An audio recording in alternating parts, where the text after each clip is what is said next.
الحمدللہ والصلاة والسلام علی رسول اللہ اما بعد۔ ان و اخواتها یعنی ان اور اس سے ملتے جلتے اسی کے ہم معنی یا ہم یعنی اسی کے جیسے معنی والے اور عمل کرنے والے الفاظ وہ ہیں ان، کا ان، لیتا، لیکن اور اس طرح کے الفاظ ہیں۔ تو ان کو کہتے ہیں ان و اخواتہ۔ جی اب یہ اس کی مثالیں ہیں، اسی کو ہم پڑھتے ہیں اور ساتھ ساتھ انشاءاللہ اس کی وضاحت بھی ہو جائے گی کچھ، اور پھر بعد میں اس کی تفصیل آ جائے گی۔ الامثلہ مثالیں، الجمل صبور، یہ اصل میں جملہ تھا، آپ کو میں نے پہلے بھی بتایا کہ کان و اخواتھا وہ بھی کس پہ داخل ہوتا ہے؟ مبتدا اور خبر پہ، جملہ اسمیہ پہ، جس کو جملہ اسمیہ کہتے ہیں۔ اس کے شروع میں کانا لگتا ہے تو کانا کے بعد والا لفظ وہ کانا کا اسم ہو جاتا ہے، اور جو تیسرا لفظ ہوتا ہے جو اصل میں خبر تھی یہ خبر و کانا ہو جاتی ہے، وہ اصبح ہو، لیسا ہو، وہ سارے جو الفاظ ہم نے پچھلے چیپٹر میں پڑھے۔ اسی طرح یہ ان کا جو معاملہ ہے نا، اس میں بھی یہی ہوگا کہ الجمل صبور، الجمل کہتے ہیں اونٹ کو، صبور بہت صبر کرنے والا ہے۔ اب جب اس کے شروع میں ان لگے گا تو یہ ان جملہ اسمیہ پر داخل ہوگا، یعنی وہ جملہ جو مبتدا اور خبر سے مل کر بنا ہے۔ تو ان کے بعد جو پہلا لفظ ہے وہ ان کا اسم ہوگا اور اس کے آخری حرف کے اوپر زبر آ جائے گی۔ اور آپ کو ویسے بھی پتہ ہے کہ مبتدا کے شروع میں الف لام آتا ہے اور خبر کے آخری حرف پہ تنوین آتی ہے، یہ تو دونوں کی پہچان ہے۔ ان کے بعد جو پہلے مبتدا تھا، ابھی وہ ان کا اسم بن گیا ہے، وہ مفتوح ہو جائے گا، منصوب ہو جائے گا، اس کے آخری حرف کے اوپر زبر آ جائے گی۔ اور جو خبر تھی، جو کانا کی خبر بنی تھی پچھلی بار، تو وہ منصوب ہو گئی تھی۔ اس میں ان کی جو خبر بنے گی وہ منصوب نہیں ہوگی، مرفوع۔ ان کا اسم جو ہے وہ منصوب ہو جائے گا، جو خبر ہے وہ اپنی جگہ ہی مرفوع ہی رہے گی۔ تو الجمل صبور، اونٹ بہت زیادہ صبر کرنے والا ہے۔ ان الجمل، جملو تھا الجمل، تو ان کی وجہ سے الجملہ ہو گیا۔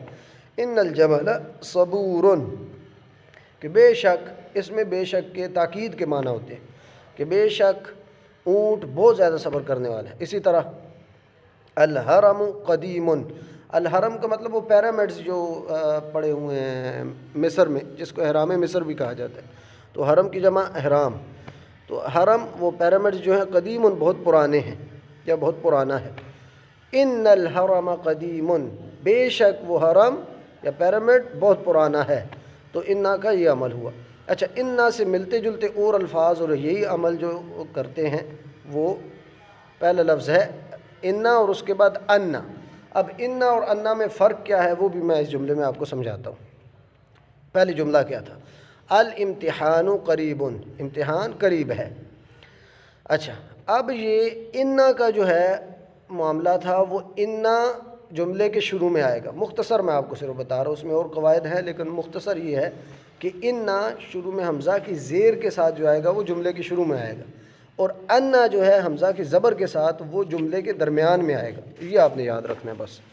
علمت، میں نے جانا ہے، ان الامتحان، وہی عمل وہی کرے گا۔ ان کے بعد الامتحانو تھا نا، اصل میں الامتحان قریب، تو ان کی وجہ سے الامتحان، علمت میں نے جانا ہے، ان الامتحان کے بے شک امتحان، قریب قریب، یعنی خبر وہی مرفوع ہی رہے گی، اس کے آخری حرف کے اوپر پیش ہی رہے گی۔ ان کے بعد والا اسم جو ہے الامتحان، اس کے آخری حرف کے اوپر زبر آ جائے گی۔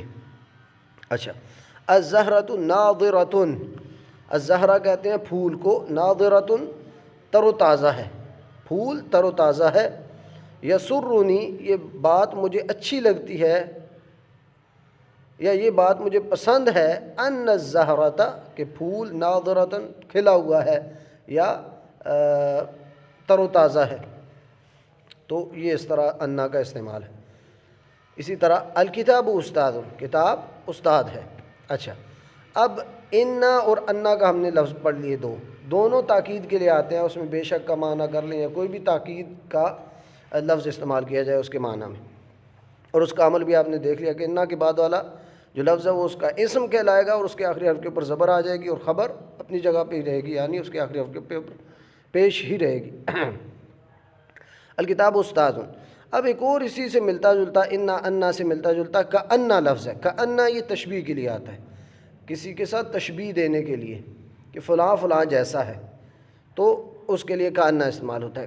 الکتاب استاد کأن الکتاب استاذ، کأن یہ بھی کأن بھی شروع میں استعمال ہو سکتا ہے، درمیان میں بھی کہیں بھی استعمال ہو سکتا ہے، لیکن انا انا میں یہ فرق تھا، انا شروع میں استعمال ہوگا اور انا جملے کے درمیان میں۔ تو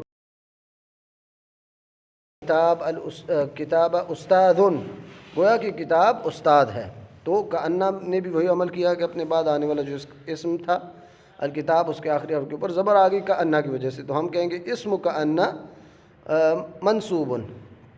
اچھا، اسی طرح القمر مصباح، القمر چاند، مصباح چراغ ہے، چراغ ہے، چاند چراغ ہے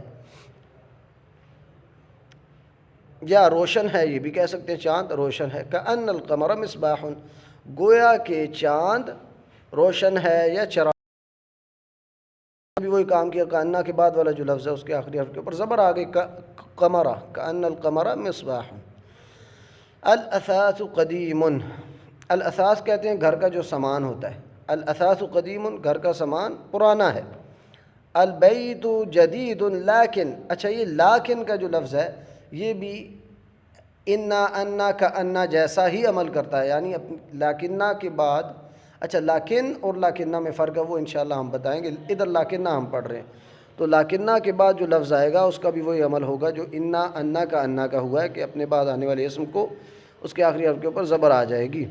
البیت جدید، البیت گھر، جدید نیا ہے، لیکن لیکن، الاثاث وہی، لیکنہ کے بعد جو لفظ آ گیا اصل میں اثاثو تھا، لیکنہ کی وجہ سے اس کے آخری حرف کے اوپر زبر آ گئی، لیکن الاثاث لیکن سامان، گھر کا سامان، قدیم پرانا ہے۔ البیت جدید لیکن الاثاث قدیم۔ اسی طرح الخسائر قلیلہ، الخسائر کہتے ہیں نقصانات، قلیلۃ تھوڑے ہیں، نقصانات تھوڑے ہیں۔ اچھا یہ لفظ تھا یا یہ جملہ تھا، اب اس کو ہم لیکنہ لگانے کے لیے جملے کے درمیان میں استعمال کرنا ہے۔ انا اور لیکنہ یہ جملے کے درمیان میں استعمال ہوتے ہیں۔ شبت النار، آگ بہت پھیلی ہے، شبت پھیلی ہے، النار آگ، لیکن الخسائر لیکن نقصانات، قلیلۃ کم ہیں۔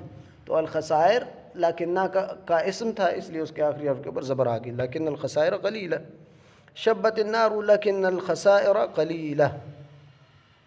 اچھا اسی طرح الفاکہۃ ناضجۃ، الفاکہہ کہتے ہیں پھل، ناضجۃ پکا ہوا ہے، پھل پکا ہوا ہے۔ اچھا اب اسی سے ملتا جلتا انا انا انا کأن اور لیکنہ، یہ ہم نے چار لفظ پڑھ دیے اور ان کے معنی بھی آپ نے سمجھ لیے، عمل بھی سمجھ لیا۔ انہی سے ملتا جلتا ایک اور لفظ بھی ہے لیتا، لیتا کا معنی ہوتا ہے کہ لیت الفاکہۃ ناضجۃ، لیتا کا مطلب ہوتا ہے، اچھا لیتا نے عمل بھی وہی کیا، الفاکہہ تو تھا آخری حرف کے اوپر پیش تھی، تو لیتا کا جب وہ اسم بنا یعنی اس کے شروع میں لیتا لگا دیا تو یہ فاکہہ لیتا کا اسم بن گیا اور اس کے آخری حرف کے اوپر زبر آ گئی، وہی پچھلا جو الفاظوں نے عمل کیا اس نے بھی وہی کام کیا۔ لیتا کاش، الفاکہۃ پھل، ناضجۃ پکا ہوا ہو، کاش پھل پکا ہوا ہوتا۔ القمر طالع، القمر چاند، طالع طلوع ہونے والا ہے یا نکلنے والا ہے، چاند نکلنے والا ہے۔ لیت القمر، وہی بات، لیتا کے بعد اسم جو ہے اس کے آخری حرف کے اوپر زبر آ گئی اور خبر اسی طرح ہے مرفوع اپنی پیش کی حالت میں، طالع آخری حرف کے اوپر پیش ہے۔ لیتا کاش القمر چاند، طالع نکلنے والا ہو، کاش چاند نکلنے والا ہوتا۔ اچھا اسی طرح الکتاب، کتاب، رخیص سستی ہے، یعنی مہنگی نہیں ہے، سستی ہے۔ الکتاب رخیص، کتاب سستی ہے۔ اب انا انا لیکنہ کأنا اور لیتا، یہ پانچ لفظ ہم نے پڑھ لیے، ان کے معنی بھی سمجھ لیے۔ لیتا کا معنی ہوتا ہے کاش۔ اب لعل یہ بھی وہی عمل کرتا ہے جو پچھلے الفاظ نے عمل کیا، بس اس کا معنی الگ ہے۔ لعل کا مطلب ہوتا ہے شاید، لعل کا مطلب ہوتا ہے شاید، قرآن میں اس کا معنی اور ہوگا، خیر عام عربی میں لعل کا مطلب ہوتا ہے شاید۔ لعل الکتاب، اس نے بھی عمل وہی کیا، لعل جب مبتدا پہ داخل ہوا یعنی الکتاب جو پہلا لفظ تھا اس کے شروع میں اگر ہم نے لعل لگا دیا تو یہ لفظ اس کا اسم بن گیا، تو اس کے آخری حرف کے اوپر زبر آ جائے گی، لعل الکتاب۔ شاید کہ کتاب رخیص سستی ہے، شاید کتاب سستی ہے۔ اچھا، المریض نائم، مریض یعنی بیمار سویا ہوا ہے، نائم سویا ہوا ہے۔ اچھا، اس کے شروع میں لعل لگا دیا، شاید کہ، لعل المریض نائم، شاید کہ مریض یا بیمار سویا ہوا ہے۔ تو یہ تھی ان کی مثالیں، یعنی ہمارے سامنے انا آیا، انا آیا، لکنہ آیا، کأنا آیا، لیتا آیا اور لعل آیا، یہ 6 الفاظ آئے ہیں اور ان کے معنی بھی ہم نے سمجھ لیے ہیں اور ان کا عمل بھی سمجھ لیا ہے۔ اب آتے ہیں ان کی وضاحت جو صاحب کتاب نے ذکر کی ہے۔ کہتے ہیں البحث کل مثال فی القسم الاول، کہتے ہیں قسم اول یعنی دو جملوں کی انہوں نے تقسیم بنائی تھی، یعنی قسم اول میں جس میں 2 جملے ہیں اس میں دیکھیں ہر مثال میں کیا ہے، یتألف من مبتدأ و خبر، یعنی قسم اول میں کل مثال فی القسم الاول، قسم اول میں ہر مثال یتألف بنی ہوئی ہے، مل کے بنی ہوئی ہے، من مبتدأ و خبر، مبتدا اور خبر سے، یعنی وہ کہنا یہ چاہ رہے ہیں یہ قسم الاول ہے۔ الجمل صبور الحرم قدیم، یعنی یہ دائیں سائڈ پہ جو ہے یہ قسم الاول ہے، بائیں سائڈ پہ یہ قسم ثانی ہے۔ تو کہہ رہے ہیں قسم الاول جو ہے کل مثال فی القسم الاول یتألف من مبتدأ و خبر، قسم اول میں ہر مثال جو ہے وہ مبتدا اور خبر سے مل کے بنی ہے، وہما مرفوعان، ان دونوں کے آخری حرف کے اوپر پیش ہے، کما علمت، جیسا کہ آپ نے جان لیا، پیچھے مبتدا اور خبر کی بحث گزر چکی ہے۔ وَإِذَا نَظَرْتَ، اور اگر آپ دیکھیں الی القسم الثانی، یعنی دوسری قسم کی طرف، دوسرے کالم کی طرف جس میں انا، انا، لیتا، لکنا وغیرہ داخل ہوا ہے، رأیت الامثلۃ نفسها، تو آپ اسی طرح کی مثالیں دیکھیں گے۔ بعد ان دخل علی کل منها، بعد ان دخل، اس کے بعد کے داخل ہوگا، علی کل منها، ہر ایک مثال پر، احد الاحرف، کوئی ایک حرف، کن میں سے، انا، انا، کانا، لکنا، لیتا، لعل، ان 6 حروف میں سے کوئی ایک حرف اس میں داخل ہوگا، قسم ثانی یعنی جو سامنے والے جملے ہیں جو ہم نے دیکھے۔ وَإِذَا تَأَمَّلْتَ أَوَاخِرَ الْأَسْمَاءِ، اور اگر آپ ان اسماء کے آخری حروف کو غور سے دیکھیں، تأملتا یعنی غور سے دیکھیں، اواخر الاسماء، اسماء کے آخری حروف کو، فی هذا القسم، یعنی اس دوسری قسم میں، دوسرے کالم میں جن میں انا، انا، لکنا وغیرہ داخل ہوا ہے، وجدتا، آپ دیکھیں گے، آپ پائیں گے، الاسم الاول، پہلا جو اسم ہے، جو لیتا کا اسم ہے یا کانا کا انا، انا وغیرہ کا اسم ہے، یعنی پہلا جو مبتدا تھا، منصوباً، وہ آپ منصوب دیکھیں گے، فی کل الامثلہ، تمام مثالوں میں وہ کیا ہوگا، منصوب ہوگا، اس کے آخری حرف کے اوپر زبر ہوگی۔ والاسم الثانی، اور جو دوسرا اسم ہے جو خبر تھی، وہ جب لیتا اور انا، انا وغیرہ داخل ہوئے ہیں تو وہ خبر بن گیا۔ والاسم الثانی مرفوعان فی جمیعہا، تو اسم ثانی جو ہے وہ سب میں مرفوع ہی ہے، اس کے آخری حرف کے اوپر پیش ہی ہے۔ والذی احدث هذا التغییر، تو کیا چیز تھی جس نے یہ تغییر، یہ تبدیلی پیدا کی ہے، ہوا دخول الاحرف المتقدمہ، وہ حروف ہیں جو ان سے پہلے داخل ہوئے ہیں، کون کون سے، انا، انا، لیتا، لکنا، لعل اور جو باقی رہ گئے کانا۔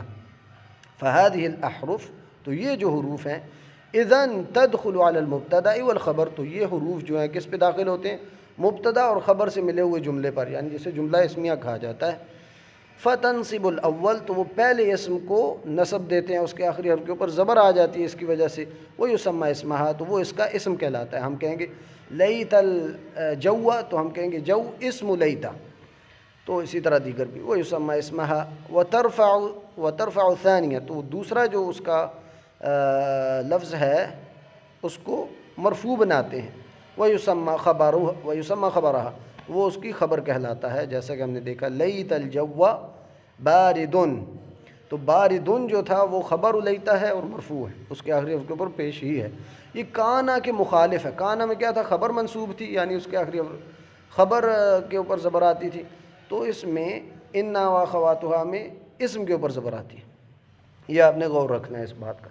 وَإِذَا تَدَبَّرْتَ مَعَانِي هَذِهِ الْأَحْرُفِ السِّتَّةِ، اور اگر آپ ان کے معانی، ان 6 حروف کے معانی پر غور کریں، فی امثلتها، ان کی مثالوں میں، تو وَإِذَا تَدَبَّرْتَ مَعَانِي هَذِهِ الْأَحْرُفِ السِّتَّةِ فِي أَمْثِلَتِهَا وَجَدْتَ، تو آپ حروف کو دیکھیں گے، ان مثالوں کو دیکھیں گے، تأکید ثبوت الخبر للمبتدا، تو آپ کیا پائیں گے، انا اور انا جو 2 حروف ہیں، یہ کیا فائدہ دیتے ہیں؟ تفیدان، یہ دونوں فائدہ دیتے ہیں توکید ثبوت الخبر، یہ خبر کے ثبوت کی تاکید کے لیے آتے ہیں، للمبتدا، جو خبر مبتدا کے لیے ثابت ہو رہی ہے، یعنی خبر جو مبتدا کے متعلق بتائی جا رہی ہے وہ اس میں تاکید پیدا کرنے کے لیے ان اور انا آتے ہیں۔ اسی طرح وکأن، اور یہ جو کأن کا لفظ ہے تفید فائدہ دیتا ہے تشبیہ المبتدا بالخبر، کہ مبتدا کو خبر سے تشبیہ دیتے ہیں، تشبیہ دینے کا یہ فائدہ دیتا ہے کأن۔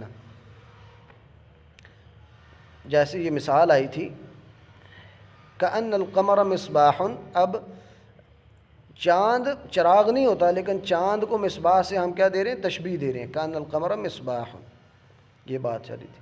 ولیکن، اور یہ جو لیکن کا لفظ ہے تأتی للاستدراک، یہ استدراک کے لیے آتا ہے، وہو منع السامع من فہم الشیء غیر مقصود، کہ وہ یہ ہے، استدراک کا معنی یہ ہے کہ وہو منع السامع، کہ وہ جو سننے والا ہے اس کو منع کرے، روکے اس بات سے، من فہم شیء، کہ وہ کسی چیز کو سمجھے، غیر مقصود، غیر مقصود، جو وہ چاہتا ہے اس کے برعکس نہ سمجھے۔